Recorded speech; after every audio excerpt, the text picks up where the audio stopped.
In this section of REANIMAL, you'll encounter a massive pipe with a gap that makes a direct jump impossible. Here are some steps to go over it. To cross it, head into the room on the left and pull the lever. This lever will make the pipe rotate. After this is done, you can head on outside. Once outside, go down to the left and climb down the ladder. Traverse the pipe carefully until you reach the other side. Press Y when you reach the ledge to hoist your partner up so she can pull you up. Have her hold the next lever by pressing LB.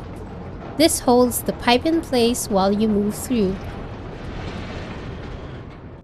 Once you get to the other side, head on to the right and push the plank down for the girl to pass through.